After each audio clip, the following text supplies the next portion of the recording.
Let's start the new chapter in geography, chapter 4. The chapter name is Natural Vegetation and Wildlife. देखिए, narrow zone of earth, जहाँ पर सभी living beings leave करते हैं, रहते हैं, उसे हम बायोस्फीयर कहते हैं. यहाँ पर सारे जोन आपस में इंटरेक्ट करते हैं, atmosphere, hydrosphere and lithosphere. Then our first topic is vegetation. The overall plants cover an area called the vegetation. यानी कि जितने भी पार्ट को प्लांट्स ने कवर किया हुआ है उसे हम वेजिटेशन बोलेंगे. इसमें डिफरेंट टाइप ऑफ स्पीसीज होती हैं प्लांट्स की, और ये एनिमल्स का भी शेल्टर प्लेस होता है. कौन कौन से फैक्टर अफेक्ट करते हैं वेजिटेशन को? Specially climate, relief and aspect. ये 3 फैक्टर इफेक्ट करते हैं वेजिटेशन को. देन इसका डिस्ट्रीब्यूशन क्या हुआ है? Types of natural vegetation. देखिए, a great variation with the species ecosystem biomes is known as a biodiversity. अब यहाँ पर डिफरेंट टाइप्स के प्लांट्स भी अर्थ पे डिफरेंट टाइप्स के प्लांट्स हैं, एनिमल्स हैं, अलग अलग वेराइटीज़ के, तो इसे हम बायोडाइवर्सिटी के नाम से जानते हैं. अब फॉरेस्ट इंपॉर्टेंट क्यों है हमारे लिए? फॉरेस्ट जो ट्रीज़ हैं वो होल्ड करके रखते हैं सॉइल को, जिससे कि हमें हेल्प मिलती है सॉइल कंजर्वेशन में. फॉरेस्ट लंग्स हैं वर्ल्ड के, जिससे कि हमें प्योरीफाई एयर मिलती है और ऑक्सीजन सप्लाई होती है. अब सोर्डिंग करते हैं कार्बन डाइऑक्साइड को, मेंटेन करके रखता है इन्वायरमेंट बैलेंस को. फॉरेस्ट से हमें फॉरेस्ट हेल्प करता है रेन वाटर में. फॉरेस्ट शेल्टर्स है एनिमल्स के लिए. फॉरेस्ट सप्लाई करता है ह्यूमस सॉइल में, जिससे कि हेल्प होती है उसकी फर्टिलिटी सॉइल की. फॉरेस्ट सपोर्ट करता है ह्यूमंस को wood humans by supplying a wood for furniture, fuel, various minerals products like honey, wax, gum and latex oil and fruits. Then forest को अलग अलग पार्ट्स में डिवाइड किया हुआ है, like evergreen forest, deciduous forest, Mediterranean forest, coniferous, montane forest and mangrove forest. First है हमारा evergreen forest. Evergreen forest को भी 2 पार्ट्स में डिवाइड किया हुआ है, tropical evergreen forest and temperate evergreen forest. Tropical evergreen forest जो लोकेटेड है वो 5 to 10 degree north and south equator के पास लोकेटेड है. ये फॉरेस्ट बहुत डेंस होती हैं. देन यहाँ पे जो रेनफॉल रिसीव होती है वो 300 सेंटीमीटर तक रिसीव होती है. एवरग्रीन फॉरेस्ट जो है वो ब्रॉड, इसकी जो लीव्स है वो बहुत ब्रॉड होती हैं. यहाँ पर जो मेन ट्री है मैंगोई, एबोनी, रोजवुड्स हैं, और जो एनिमल्स है वो apes, monkey and reptiles, snakes और अलग अलग तरीके की बर्ड्स हैं. देन टेम्परेट एवरग्रीन फॉरेस्ट, ये 30 से 40 degree north and south equator के पास हैं. यहाँ हैवी रेनफॉल रिसीव की जाती है. यूकेलिप्टस, ओक, हेमलॉक और ये ट्रीज़ यहाँ पर फाउंड किए जाते हैं. Spiring squirrel, grizzly, bear, fox, ये यहाँ पर एनिमल्स फाउंड किए जाते हैं. देन नेक्स्ट है डिसीडियस फॉरेस्ट. डिसीडियस फॉरेस्ट को भी 2 पार्ट्स में डिवाइड किया हुआ है, deciduous forest and sub tropical और मिड लैटिट्यूड में ये फॉरेस्ट फाउंड होते हैं. इन्हें हम they are also called because the trees are forest shed leaves in dry season. इसकी जो ट्रीज होती हैं वो अपनी लीव्स को गिरा देती हैं ड्राई सीजन में. क्यों? मॉइस्चर की कमी की वजह से. Tropical deciduous and mid latitude deciduous forest में इन्हें डिवाइड किया हुआ है. ट्रॉपिकल डिसीडियस फॉरेस्ट लोकेटेड है ट्रॉपिकल जोन में. वहाँ जो ट्री मिलते हैं वो टीक, साल, शीशम, पीपल, ये मिलेंगे. मिड लैटिट्यूड में लोकेटेड है सब ट्रॉपिकल और मिड लैटिट्यूड. यहाँ पर pine, oak, maple and willow, ये ट्री फाउंड होते हैं. यहाँ जो रेनफॉल है वो 100 सेंटीमीटर से 200 सेंटीमीटर है. Then tiger, deer, buffalo, crocodiles, ये यहाँ के कॉमन एनिमल्स हैं. देन नेक्स्ट है Mediterranean forest. Mediterranean forest located है 30 degree to 40 degree north and south equators के पास. विंटर्स वेट होते हैं और समर बहुत हॉट होता है यहाँ का. यहाँ जो मेन ट्रीज़ हैं वो है cork, oak, alive and pine, और जो एनिमल्स हैं वो लेब्रियन, लैंक्स, बेबरी एंड मैस्क्यूज हैं. देन कॉनिफोरस फॉरेस्ट, ये मोस्टली फाउंड होते हैं नॉर्दर्न हेमिस्फीयर में between the 50 degree north and 70 degree north latitude में. इन्हें हम टाइगर या बोरेली बोलते के नाम से भी जानते हैं. यहाँ जो मेन ट्रीज़ हैं केडस, स्पक्स, फायर एंड लैर्च है. एनिमल्स जो हैं bear, eagle and bighorn sheep हैं. Next is montane vegetation. ये वेजिटेशन फाउंड होती है high latitude like mountains, Himalayas और Andes, South America, Alps, Europe में.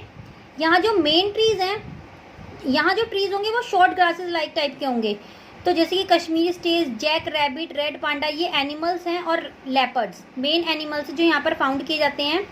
देन मैंग्रोव फॉरेस्ट को हम टाइडल फॉरेस्ट या वेटलैंड फॉरेस्ट भी बोलते हैं। ये फाउंड किए जाते हैं ट्रॉपिकल कोस्टल एरिया में। यहाँ पे ट्री शॉर्ट होंगे और थिक ही होंगे। देन यहाँ जो मेन ट्रीज फाउंड किए जाते हैं, black and red mangrove, read and salt bushes, and जो एनिमल्स हैं वो क्रोकोडाइल एंड क्रैब कॉमन है जो यहाँ पर मिलते हैं। देन नेक्स्ट है हमारा ग्रासलैंड देखिए किसे बोलेंगे, जीन्स के grassland are place where the natural vegetation is dominate by the grass and herbs. ये लार्ज भी होती हैं, रोलिंग टाइप्स की भी होती हैं, फ्लावर्स भी आते हैं इसके अंदर। ग्रासलैंड को 2 टाइप्स में डिवाइड किया हुआ है, tropical grassland and temperate grassland. यानी कि ट्रॉपिकल रीजन्स में ग्रासलैंड किस टाइप्स की होंगी, देखिए यहाँ पर campos in Brazil, llanos, Venezuela and savanna in Africa, in places में ये ग्रासलैंड हमें फाउंड होंगी। The grass found in this region all tall, ये लंबी होती हैं with long blades, some skates deciduous tree like a baobabs and wattles are found here. यहाँ पर जेब्रा, वाइल्ड बीस, एलिफेंट, लेपर्ड, चीता और हियानास ये फाउंड होते हैं animals. Then temperate grassland temperate region में फाउंड होती हैं, ये लोकेट होती है टेम्परेट लैटिट्यूड बेल्ट के पास। Pampas in Argentina, prairies in North America, veldts in South Africa, steppes in Central Asia and down in Australia, इन जगहों पर ये फाउंड की जाती हैं। There are treeless plains, rainfall is very less, बहुत कम यहाँ पर बारिश होती है। यहाँ पर wild buffalo, bison and antelopes animals mainly found किए जाते हैं। Next is desert and tundra vegetation. देखिए डेजर्ट्स जो फाउंड होते हैं, हम 2 टाइप्स के डेजर्ट देखते हैं, हॉट एंड कोल्ड। तो यहाँ पे हम डेजर्ट एंड टुंड्रा वेजिटेशंस के बारे में पढ़ेंगे। डेजर्ट आर फाउंड इन सब tropical and temperate region between the 20 degree and 45 degree north and south, equator से दोनों साइड हमें ये फाउंड होंगी। रेनफॉल जो है लेस होती है 75 मिलीमीटर से। देन यहाँ पे जो है स्कर्ब्स, थ्रूनी बुशेस फाउंड की जाती हैं, long roots draw water and nutritions. Then polar region को समटाइम्स कोल्ड डेजर्ट भी बोला जाता है क्योंकि वो बहुत ठंडे प्लेसेस हैं।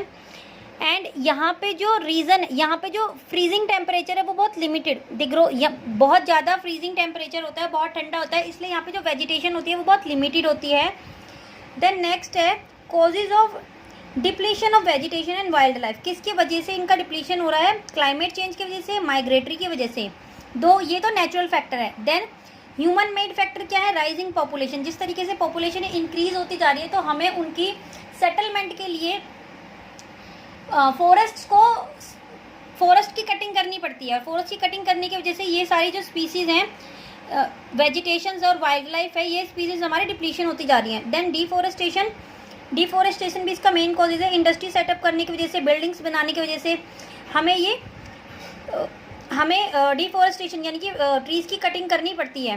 देन स्पीसीज जिसकी वजह से existing of many plants and vegetation, इनकी बहुत सारी स्पीसीज जो है वो ख़त्म होती जा रही है, प्लांट्स और एनिमल्स की। Next in poaching and pollution, animals को मारने की वजह से भी स्पीसीज खत्म हो रही है, पोल्यूशन बहुत ज़्यादा बढ़ता जा रहा है जिसकी वजह से इकोलॉजिकल बैलेंस हमारा डिस्टर्ब हो रहा है। Next is conservation of biodiversity, हमें कंजर्व किस तरीके से हम कर सकते हैं, देखिए genes, ecological balance and biodiversity. हम जीन्स को जैसे कि अलग अलग वेराइटीज़ की क्रॉप्स होती हैं, एग्रीकल्चर्स में क्रॉप क्या होती हैं, जेनेटिकली लिंक होती हैं वाइल्ड स्पीसीज से, तो हम उसे प्रोटेक्ट करके भी रख सकते हैं। देन इकोलॉजिकल बैलेंस को भी हम मेंटेन करके कंजर्व कर सकते हैं बायोडाइवर्सिटी को, और biodiversity conservation necessary prevent the loss of biodiversity. अगर हम कंजर्व करके रखेंगे तो हमारी बायोडाइवर्सिटी मेंटेन होकर रहेगी। मैनी स्पीसीज एंड प्लांट्स हम यहाँ पर मतलब अपने अर्थ के ऊपर मेंटेन करके उन्हें सेफली रख सकते हैं। अब मेथड क्या है कंजर्वेशन का, प्रोग्राम्स अवेयर कराने चाहिए जिसकी वजह से स्कूल लेवल से हमें स्टार्ट कराना चाहिए, स्कूल, सोसाइटी, कम्युनिटी सभी उसमें पार्टिसिपेट करें, लाइक वन महोत्सव।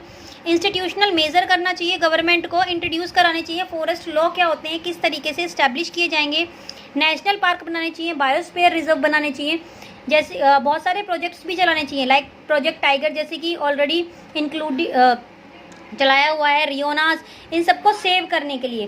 देन कम्युनिटी इनिशिएटिव, कम्युनिटी से यानी कि हमारी सोसाइटी से भी इनिशिएटिव लेना चाहिए इन्हें प्रोटेक्ट करने के लिए। Then international convention, international through से भी कि प्रिंसिपल्स हैं, किस तरीके से ऑब्जेक्टिव्स क्या हैं, इन सबको सेव करके रखने के लिए, और ये इन फ्यूचर हमारे लिए कैसे बेनिफिशियल्स हैं। देखिए जैसे कि the united nation representative 195 countries of the world has arrive to serve international agreement. United nation ने क्या है 195 कंट्रीज के साथ एग्रीमेंट सिग्नेचर किया था कि बायोडाइवर्सिटी को कंजर्व करके रखेंगे बाय द गवर्नमेंट। कन्वेंशंस, इसके अंदर बहुत सारे पॉइंट्स इंक्लूड है। फर्स्ट ऑफ ऑल SITES, ये क्या है? The convention on international trade and endangered species in the wild flora and fauna. तो मोर देन 5600 स्पीसीज जो है एनिमल्स की हैं और 30,000 स्पीसीज जो है प्लांट्स को प्रोटेक्ट करने की हैं। Then Ramsar convention of the wetland are homes thousand of people. ये क्या है? ये हजारों प्लांट्स एंड एनिमल्स का क्या है? प्लेस है।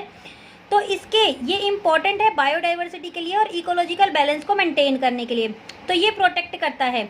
तो there are 26 Ramsar wetland site in India. India में 26 ऐसी साइट्स हैं जहाँ पे इन्हें कंजर्व करके प्रोटेक्ट करके रखा गया है।